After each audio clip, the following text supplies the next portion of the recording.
saying you made me. For once, own up. You get angry really easy. This isn't a marriage. Are you an abusive husband? Yes. It's a train wreck. You're going to shut this down, or I'm going to shut it down for you.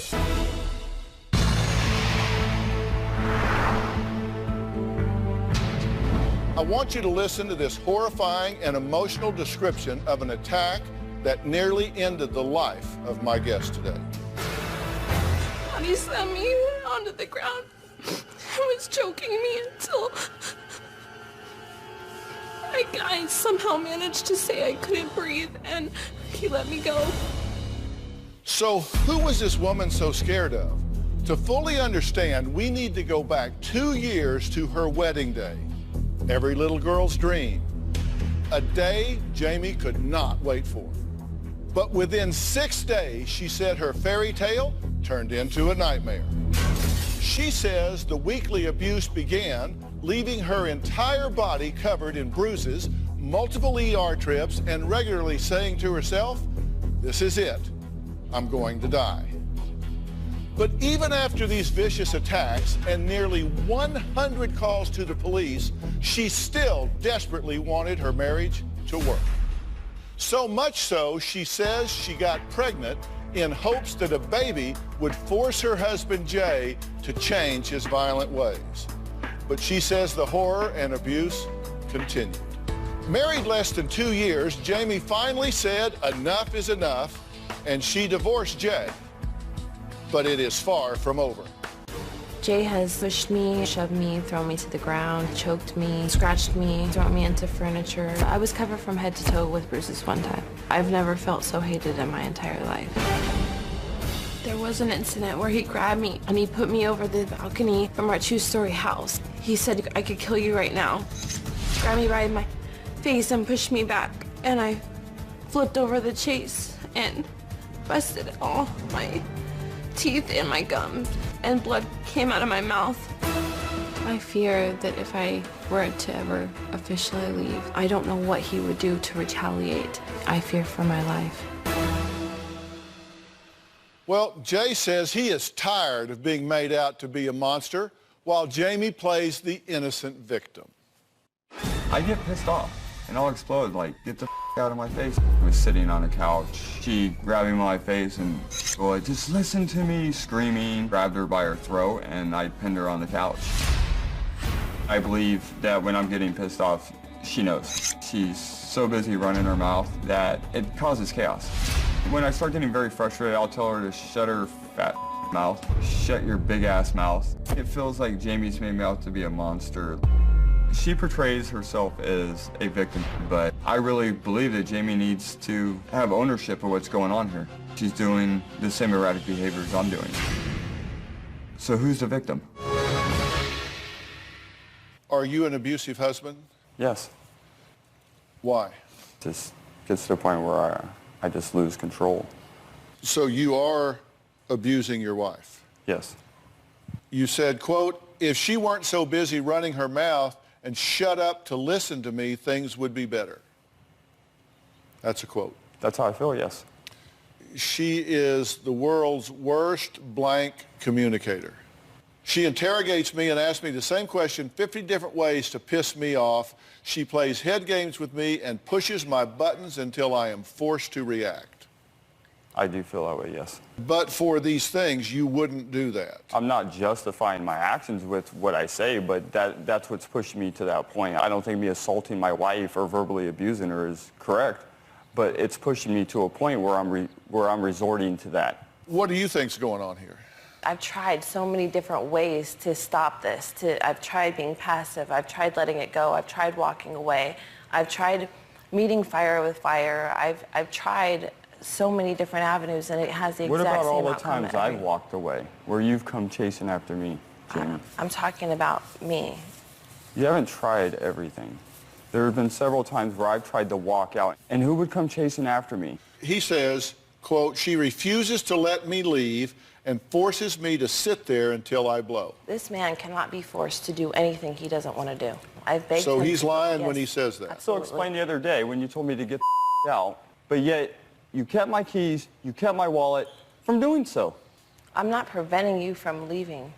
What are I you just doing? don't, I want you to come back. I don't want you to stay gone for 2 weeks at a time. I want you to come back. Well, he says you just need to shut up when she knows that I'm angry. I've tried that. I've tried to go in the other room and he follows me around and pushes and pushes and pushes and pushes. I have. Did you say I don't have compassion when she is on the ground crying? You just attacked me and I attacked back. It's very hard for me to reach over after she ripped my heart out. Oh, I'm so sorry for what I've done. You say, the sound of her voice makes me cringe. Okay, I won't deny it. How many times did you go to the ER? 3. Why did you quit going if the abuse continued? Because they started to catch on and I was trying everything that I could to protect him. And do you feel safe? No. I have worn long sleeve shirts or pants to cover up the marks that are on my body. There was one incident where he pushed me and I fell into the door and tore the muscle in my shoulder from the fall. Another time he grabbed my head and pushed it through the closet door and it busted my nose. Do you feel safe? No. He's put his hands around your throat, that he's pushed you down, broken things, tells you constantly to shut the up, you bitch, you don't deserve my last name, you're worthless. Do you say those things to her? I have. Yes, I have. Tell me under what theory you think that is constructive, productive, in any way makes this situation work?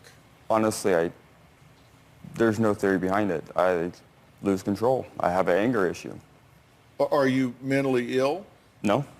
What is your anger issue? Tell me about it. It's like when I'm pushed or I feel I'm backed into a corner. I'm going to defend myself. And I defend myself by getting angry.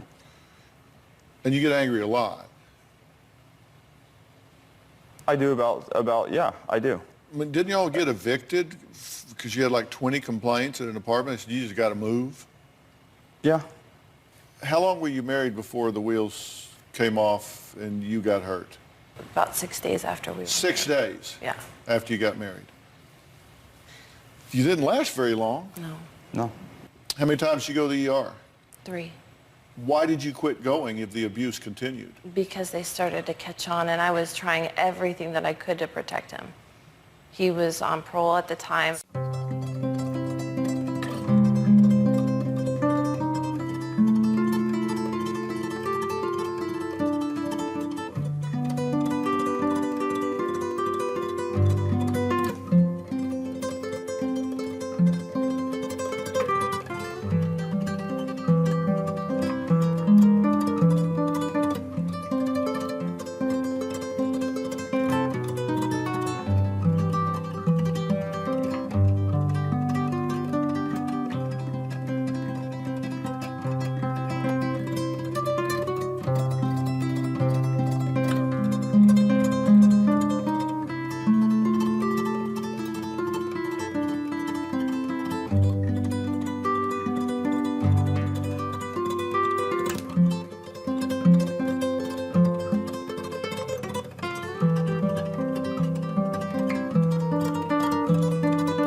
protect him, I covered it up.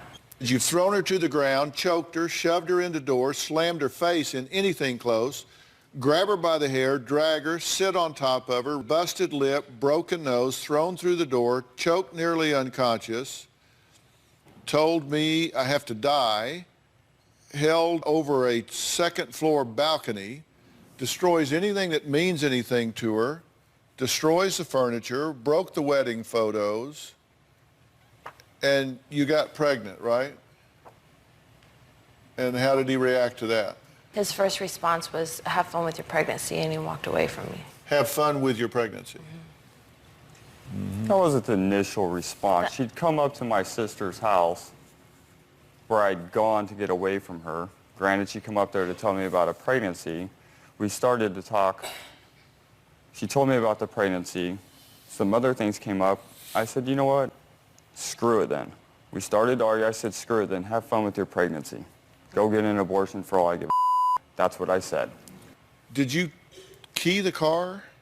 Yeah, I was just pissed off. You keyed your own car? She seems to think I'm a materialistic person, and all I care about are possessions. Where'd you throw coffee in her face? It was at his nephew's house. And he threw coffee in your face? On my shirt. Why'd you throw coffee on her? She'd shove me into a door. I didn't shove you into You didn't anything. shove me into a door. I did not shove you into anything. I just basically put my hands on you. You put your hands on me, I hit the door, Jamie. Phone.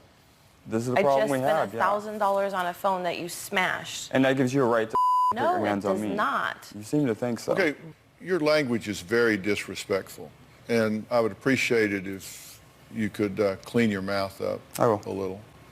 All right, we're going to take a break. Jay says when it comes to being violent and abusive, the finger should be pointed at Jamie, not at him.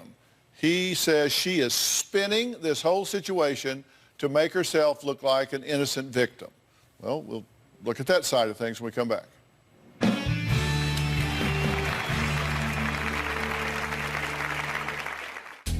Jamie will call me a sociopath, a deadbeat dad. I'm being hit. I'm being shoved. That is physical violence. There was a time where Jamie shoved me into the cupboard and split my eye open. I'm being hit. I'm being shoved. That is physical violence. Jamie will call me a sociopath, a deadbeat dad, a piece of an ass, abuser. It goes on. She'll threaten me with things like, you know how many men are out there who will love me and appreciate me, that will treat me with respect, and I'll tell her, well, if that's the case, then go be with them. Okay, are you abusive with your husband? I have pushed him. And that made sense how? It doesn't. Do you want out of this relationship with him? It's a hard question to answer, because if it's staying this way, then yes. If we can get help, then no. I do want to be with him. I do want to be safe. How did you feel when you would see her bruised and swollen and blood seeping? Heartbroken.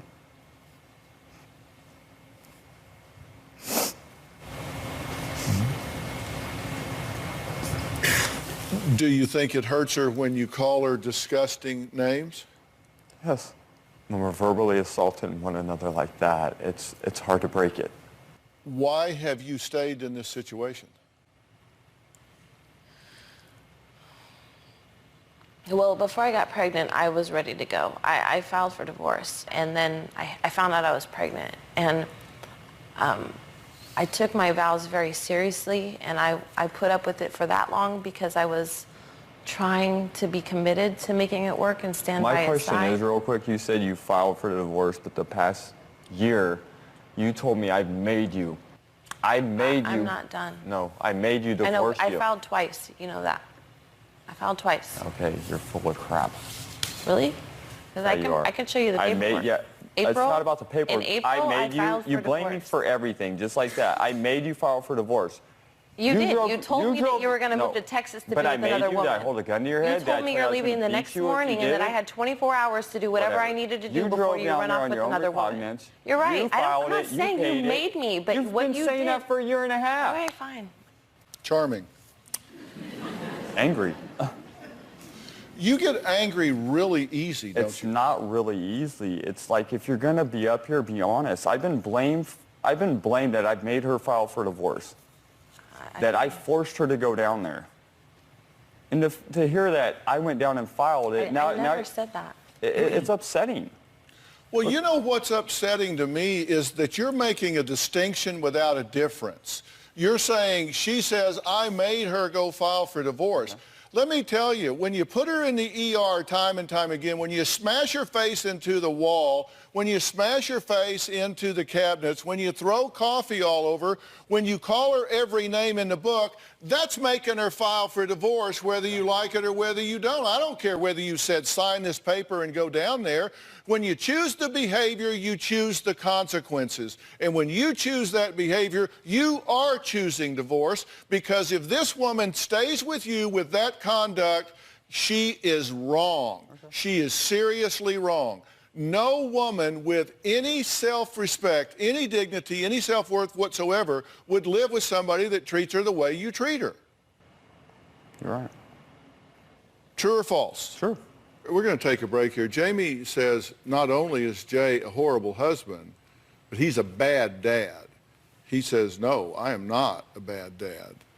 We're going to talk about that after the break, because there's one reason I agreed to do this story, and that reason is 7 months old. We'll be right back.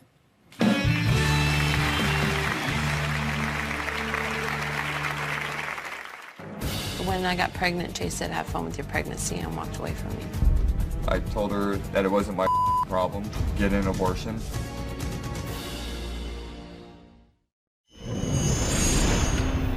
I know that Jamie's addicted to pain pills. She was taking them to numb herself from things in our relationship. Before Jamie was addicted, she had control over her behavior. Since her addiction, she will act a complete ass. She will scream and yell and throw what I call a 5-year-old temper tantrum. She'll admit that she has a problem, but she won't admit that it's her problem. She'll say that I'm the problem. Jay says that Jamie's unwillingness to take her head out of the sand when it comes to her addiction to prescription medication causes a lot of problem. Jamie says that the real problem is Jay's parenting. When I got pregnant, Jay said, have fun with your pregnancy, and walked away from me. I lashed out. I told her that it wasn't my problem, get an abortion, I don't care. Jay told me not to put his name on the birth certificate because he didn't want Jacek to have his name on. Despite what I'd said in the beginning, I love him now. Jay thinks he's a good dad. A good father would want to see his son whether we're together or not, and when we're not together, he doesn't make any effort to do so. I don't really consider Jay an active part of Jacek's life. Jay just comes and goes as he pleases. Okay, do you have a prescription pill addiction? Yes. What are you taking? Norco. Speak up. Norco. Are you on them now? Right now? Here? Yes. Or do you consider yourself high right now? No. Because you seem to be a little bit in an altered state of consciousness. Okay. Those pills are no longer for pain. You're just addicted to them. In fact, after a while, they potentiate pain rather than alleviate pain. Yeah. So you can tell yourself you're taking them for pain, if that's what you like to say. No. But you're not. You're taking them because you're addicted to them. I completely acknowledge that. I'm not taking them. Okay.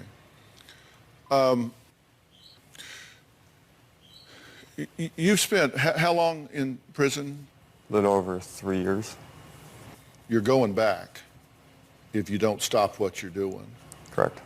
You got a problem with anger, rage, and impulse control, and it's going to get you in trouble, and you're going to wind up back in jail, because all it takes is not even her, just a neighbor, just somebody calling, and they come and cite you for domestic violence, violation of probation. Correct. You don't even do process. You're just gone. That's a lot of the problem I'm having now, is that I will leave the house, she'll follow me where I'm at, cause a scene.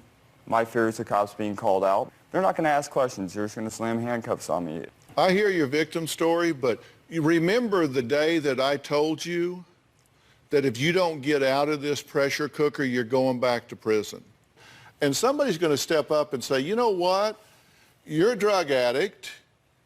You're putting yourself in a relationship with a violent and volatile man that puts you and your baby in jeopardy. And the Department of Child and Family Services is going to come up and alleviate you of that baby because you aren't fit to take care of it, because you're not making the decisions necessary to put that child's interest above your own. Okay? You may say, okay, I'll let him call me names and I'll continue this cycle, as we call it. I get all of that buzzwords you've picked up from 8 therapists. I get all of that. But this baby doesn't have a voice, so I'm going to be that baby's voice, and you're going to shut this down, or I'm going to shut it down for you.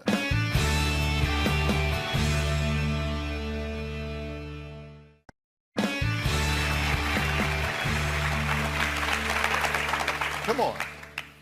You got to get off of these pills. Yes. You got to get out of this relationship unless and until you two mature enough to have a relationship. You never, ever put your hands on a woman in anger. I don't care what she does. I'm just telling you the truth. And I agree. You should be really liking the fact that somebody's telling you the truth. I'm going to offer both of you help. This gentleman right here, Miles Adcock, he is the owner and CEO of Onsite. Now, Onsite is truly considered the worldwide leader in trauma treatment and relationships. It's located on an incredibly beautiful ranch just outside of Nashville, Tennessee. I've asked him to come here because I have asked him to take you. Miles? Absolutely. What I see is you guys are bonded together in this trauma, and it's creating this chaotic mess. And guess what? If you don't break this cycle, it's going to continue to break you. You know, Jay, we talk about anger like it's a totally emotional sort of thing. At this point, I believe that you are in a neurological loop that you are doing a lot of what you are doing involuntarily. And I am very concerned that nobody has ever really evaluated and treated you in the way that is necessary for you to truly get this under control. And I want to do that for you. Thank you. And so I'm offering to fly you to Dallas, Texas, to the Lawless PvP&P Center, and do a complete workup and intervention with you. And this is our gift to you. Thank you. And I don't think anybody has ever decided to help you rather than judge you. And I'm offering to do that for you now. Thank you. Will you take that help? Yes. Deal? Yeah. Will you take this help? Deal? Okay. All right. Next, we're going to take an unprecedented look inside a domestic violence shelter. Let me tell you why I say unprecedented. When women go to shelters, there is amazing secrecy because husbands can stalk them, they can find them, they can hurt them, they can kill them. These things are top secret, but we're going to take a look inside one of those shelters so all of you women out there know what is available. Plus, my wife Robin has a very exciting announcement furthering her mission to stop domestic violence. All of this after the break.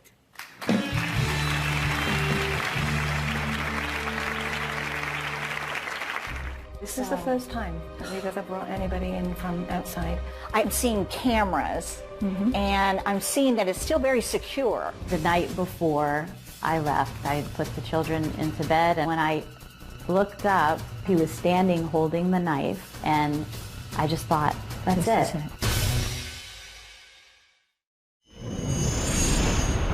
He had a butcher knife in his hand. I didn't even really realize that I had lost my eye.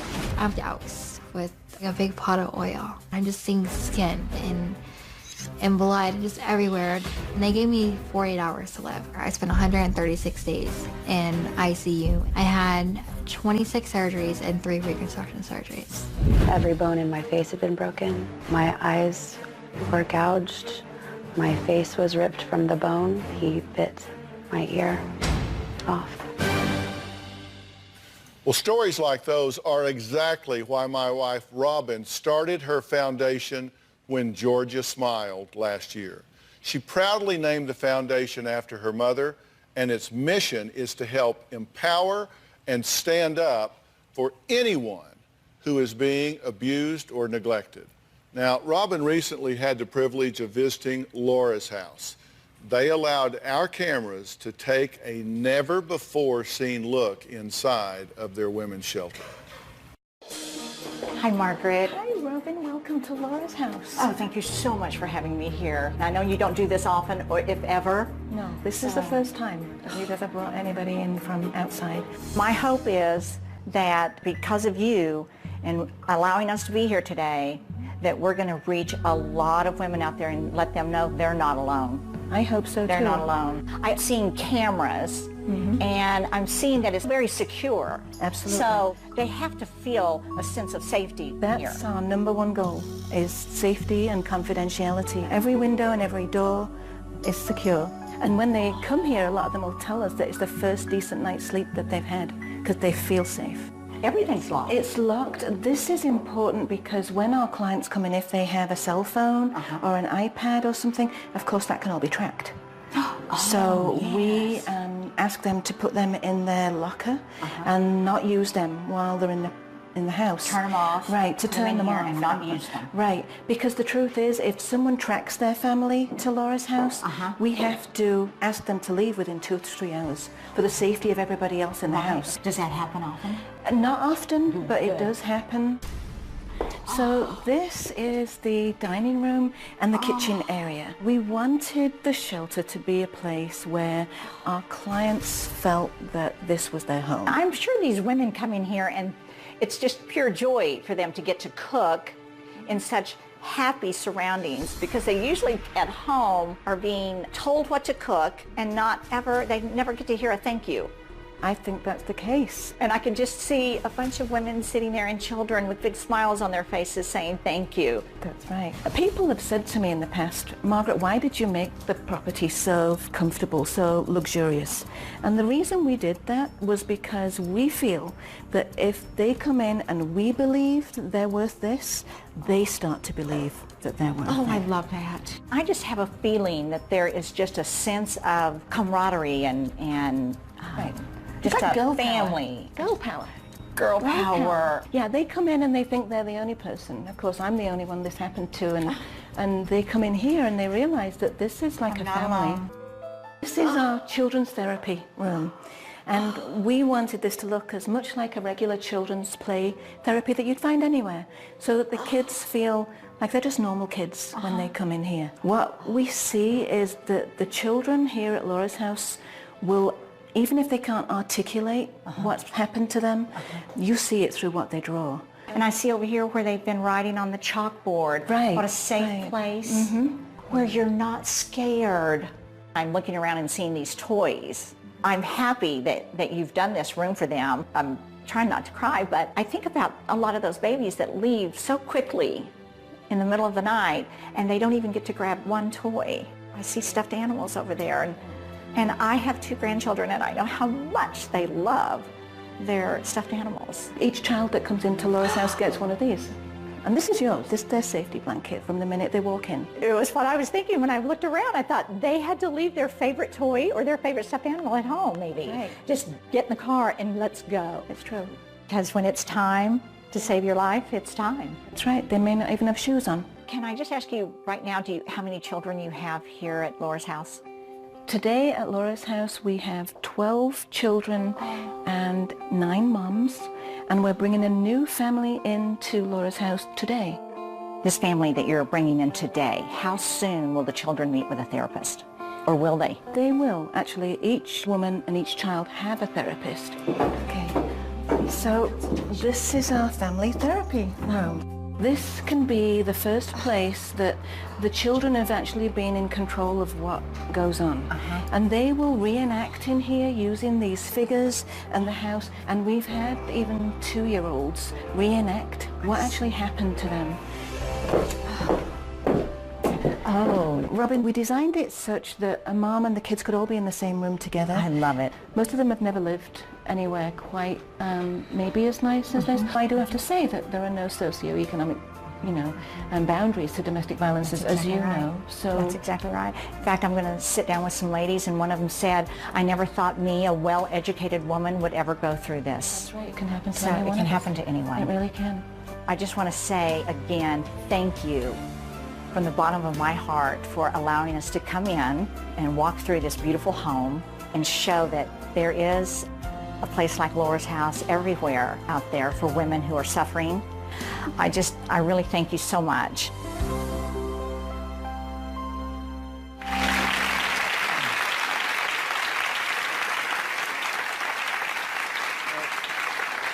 Let me ask you, you were really impressed with that program down there. I was so impressed. I did not know what I would see when we got there. And I have to say I paused before I went in the door because I actually thought about the women who had come before me. And they were leaving a life of abuse and turmoil and violence. And then one step in that door and it was a new life. And you were saying, we were talking earlier, like that play area that they had for the children, they got the stuffed animals and stuff. They have psychological staff that comes in there and works with the children to try to deal with their fears in age-appropriate language and all. They are there for 6 weeks, and they are helped every day. And it's just such a feeling of love and family and peace. And so I could feel the difference the entire time I was there for those families. Well, while Robin was there, she had the opportunity of meeting 3 very brave women, all of whom used Laura's House to escape their abusers. Let's take a look. Thank you very, very much for allowing me to be here with you. I consider you all very brave, and I'd love to hear a lot about each one of you and your stories. I was constantly mentally abused. It happened so subtly over time, and it starts out with, you're not as good at that as I am, so I'll take over the finances.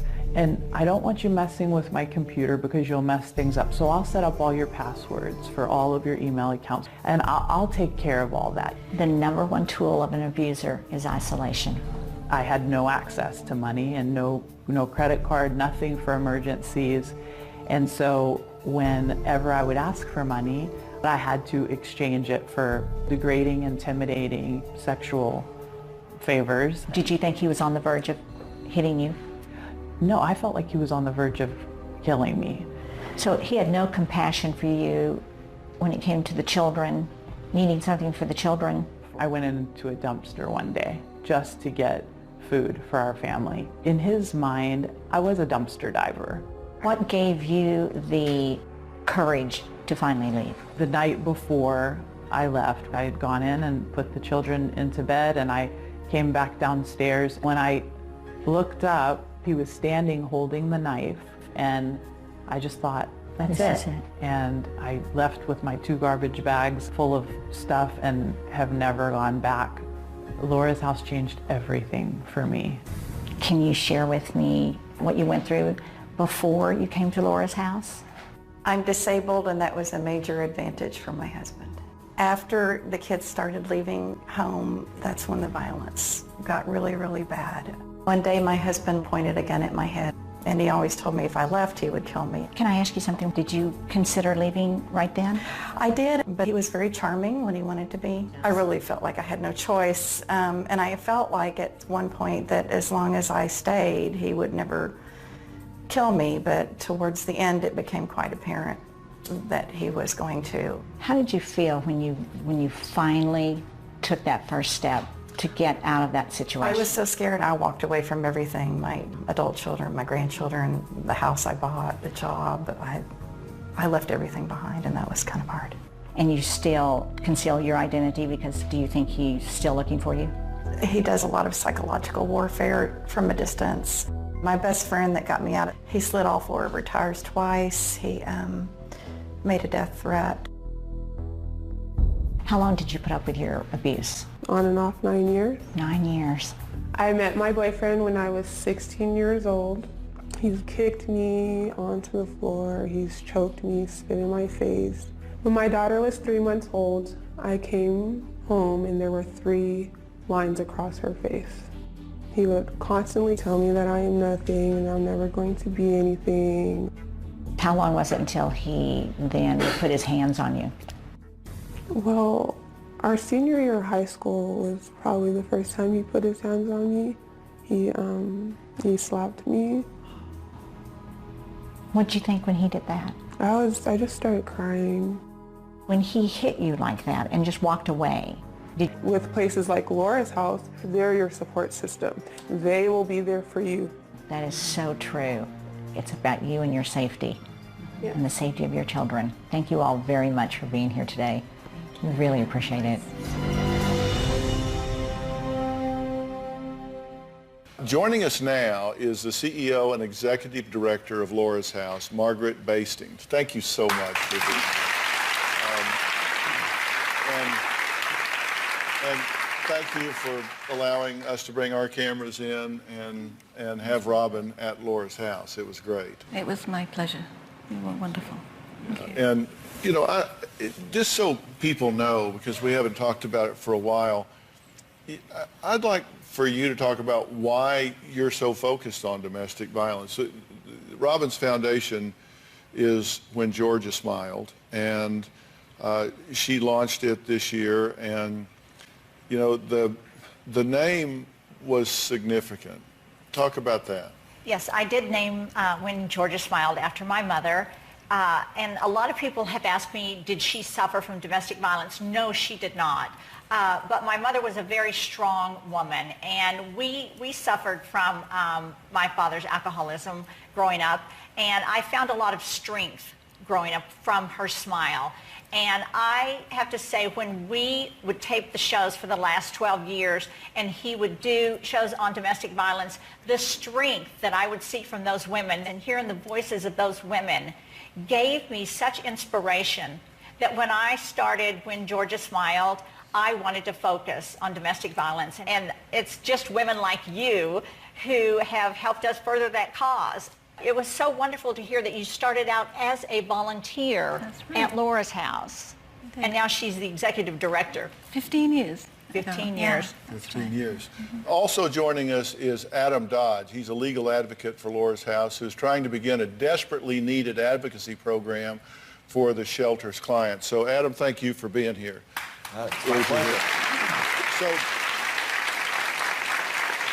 what is the need that women have when they find themselves in these situations that you're addressing? Well, certainly an immediate need is protection under the law to keep them safe, to keep their abuser away from them, to protect their children, and that kind of legal relief is available through restraining order protection in the California court system. You help them get the restraining order so they at least have a legal foundation to stand on. That's right. Robin, probably all of y'all know by now because it's been crazily successful, has launched a new lifestyle brand called Robin McGraw Revelation. Yes, it is my honor to present on behalf of my foundation, When Georgia Smiled, a grant for $50,000 to Laura's House so that they can begin their new advocacy program and continue to help these women and children escape abuse and move on to happy, healthy, and safe lives. And a very special thank you to all of you at home who purchased my Avery Lasting Love lip gloss. 100% of the net proceeds from those sales go directly to helping women and children and are responsible for grants just like these.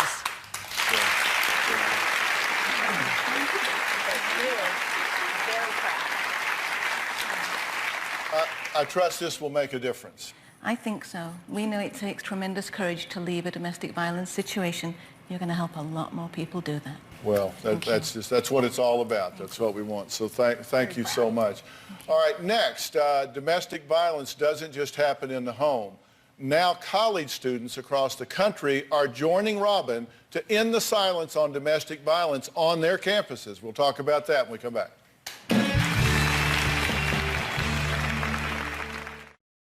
Robin is a busy girl, and she has another very exciting announcement. That's right, Philip. From September 8th through October 15th, students across the U.S. can enter the hashtag #IAspire and enter to win a grant up to $5,000 to help further their efforts to raise awareness about sexual violence and relationship abuse on college campuses. Now, students can enter the challenge by going to studentsoftheworld.org/IAspire. Or you can also go to whengeorgiasmiled.org and drphil.com.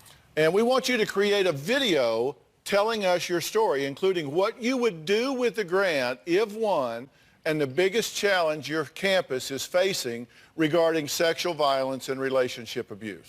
And I am proud to say When Georgia Smiled has partnered with participant media, TakePart.com, Pivot TV, and Students of the World to create awareness about these important issues. I want to thank all of my guests today. A very special thanks to Miles Adcox and Onsite, as well as the Lawless PNP Center for helping our guests today. Also, I'd like to thank Margaret and Adam from Laura's House. And if you at home want to download your own version of the Aspire Initiative, which is a very exciting curriculum designed by Robin and her team to stop domestic violence for all ages, go to whengeorgiasmiled.org and drphil.com. Remember, it's free. You can also visit iTunes or the Android App Store to download the free Aspire app to your smartphone. And this is breakthrough technology that could save your life the moment the abuse is occurring. We don't like to say too much about everything it does on the air because we don't want to educate abusers. But go find the Aspire app and see what it does. It sends out a warning for help at a time when you might most need it. Thanks for being here. So long.